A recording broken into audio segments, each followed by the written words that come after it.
La traversée du Jourdain, Josué 3, 4, 1, 9, est le point culminant d'un lent processus de préparation, le début d'une nouvelle et merveilleuse phase de la vie d'Israël.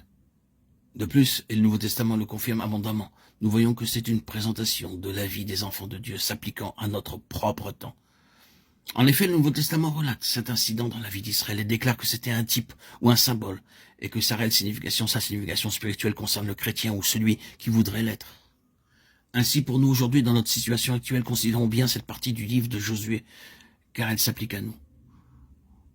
Nous ne lisons pas ce qui s'est passé il y a bien des siècles simplement avec l'idée que quelque chose arriva alors dans la vie d'Israël quand ils sont passés du désert dans le pays de Canaan. Nous pouvons faire une projection de tout cela dans le temps où nous sommes.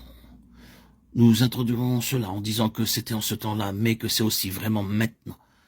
C'est ce qui s'est passé, mais c'est comme cela que cela devrait être aujourd'hui. Oui, la chose merveilleuse, c'est que cela peut être vraiment maintenant, en ce moment même, en expérience. Quand Josué dit « Sanctifiez-vous vous-même, car demain le Seigneur fera des merveilles parmi vous », cela est possible maintenant, cela peut être introduit en ce jour. Ainsi, considérons-le de près, car nous nous attacherons à voir plus précisément tout ce que nous avons dit au cours des précédents audios concernant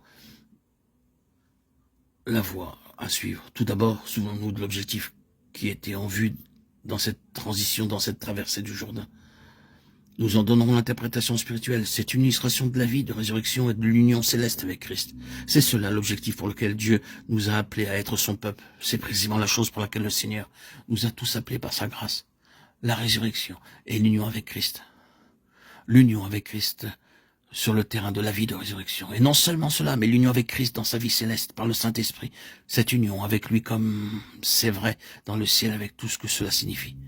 Cela, c'est l'objectif, c'est le minimum requis pour son peuple par la volonté de Dieu. Si nous ne parvenons pas à cette union de résurrection avec le Seigneur Jésus, nous ne sommes parvenus à aucune union du tout. C'est-à-dire que dans tout ce qui est pratique et du domaine des valeurs de notre unité avec Christ, nous ne connaissons réellement rien. Il y en a beaucoup qui savent ce qu'est peut-être l'union avec Christ, avec ce Christ vivant, mais qui ne connaissent pas ou très peu cette union céleste avec lui et tout ce que cela signifie. Jusqu'à ce que nous soyons parvenus à cela, nous n'avons pas saisi l'objet même de notre salut, ni ne sommes parvenus à la satisfaction de Dieu en nous sauvant.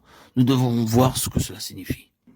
L'objectif étant clair devant nous, considérons plus précisément cette transition. Cette transition avait deux aspects. Premièrement, elle représentait une transition de l'autorité des ténèbres à l'autorité de Christ.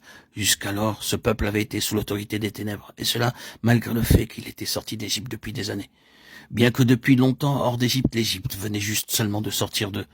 Il est possible pour nous d'être sauvés du monde de manière extérieure, sans être sauvés de lui intérieurement.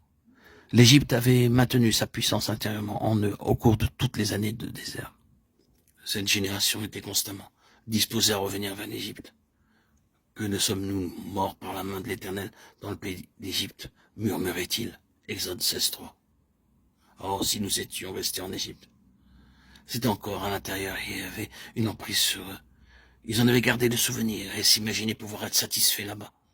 Ils n'étaient pas complètement et absolument parvenus à cette émancipation qui nous fait voir une fois pour toutes qu'il n'y a absolument rien dans ce monde, rien du tout.